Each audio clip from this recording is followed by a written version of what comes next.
Our next guest is an Oscar-nominated and Emmy Award-winning producer behind movies such as The Purge, Us, and Get Out. His annual event, Blumfest, featuring conversations with Blumhouse filmmakers and actors, is going on now. And his latest movie, Halloween Kills, is in theaters and streaming on Peacock. Let's take a look.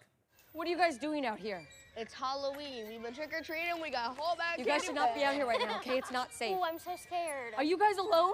Where are your parents? No, we're waiting for our friend. And, like, there's a creepy man in a white mask, and he keeps, like, trying to play hide and seek with us. Where did you see him? He's just hiding behind trees. And he pops out like, peekaboo. I mean, we're not 3 years old. Come on, man. Oh, look, there he is. Oh, hello!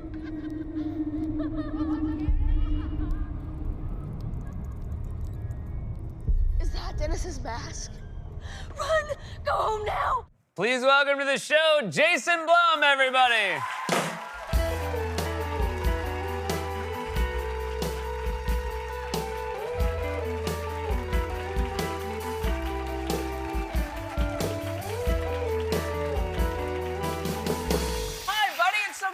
Here. Well, I'm very excited to be here.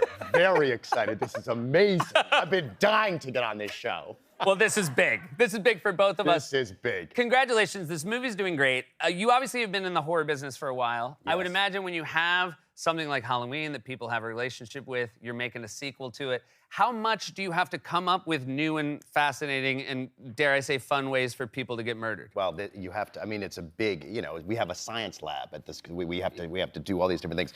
No, Danny McBride and David Gordon Green came up with these crazy ideas. Someone gets one of the most wild kills we've ever had in a movie is they take a fluorescent light bulb, break it in half, and stab someone in the armpit. Yeah. Now that was pretty amazing. But if, you know, when they call you up and tell you that, are you just like? I'm like, yes. Yes! And then they have to tie, you know, people count the kills. They're like 33 kills in this movie, there'll be 47 kills in the next movie or something, I don't know. Was Halloween always a big deal to you? The holiday of Halloween, not the movie, not till I was older, but the holiday of Halloween was a big, my mother and I loved Halloween. My mother and I would start doing our costumes in August.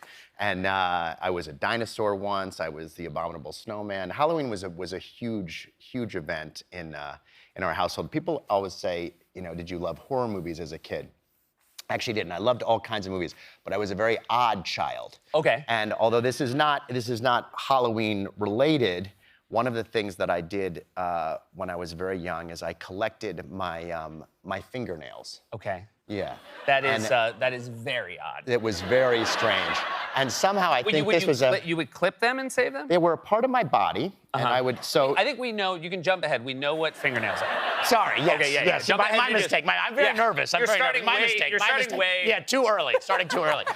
Okay. Yeah. So but I felt they were part of me, and I didn't want to let them go. So I put them in a little plastic box, which I still have. Now, one time, hold on, it gets worse. One time, I actually, this is part of what was in the box. One time, I grabbed a couple of my mother's fingernails. Okay. So in this box, there are a bunch of tiny fingernails from a little boy and about 8 colored fingernails from my mother sitting in this box. This box has been with me since I was 5 years old. I brought it to all the different places that I lived. And I thought astutely hid this box under my sink in my bathroom. Okay. My wife, Lauren Blum, used to be my fiance before that she was my girlfriend. When she was my girlfriend. And we all know how that works. Got it. Okay, thank you. Got it. She found the fingernails. No. Yes, and I still married her. That's how I knew she was right for me. Right. Yes. I think I should stress she still married you. That's what I meant. That's what I meant. You were like, I'm still gonna marry you even though you snoop around. You go where you're not supposed to go, Lauren. Correct. One of my favorite things when I first met you is, you know, obviously, and I should note, I think the first movie that sort of brought Blumhouse to prominence was Paranormal Activity. Correct. So this is a movie that everybody had sort of passed on. What was it that you saw in it that you thought, oh, I actually think an audience will love this, which obviously they ended up doing? You know, a long time ago, I worked for a company and I passed on the Blair Witch Project. And wow. I never, you know, I was always punished for passing on that movie. Everyone made fun, found footage, da-da-da.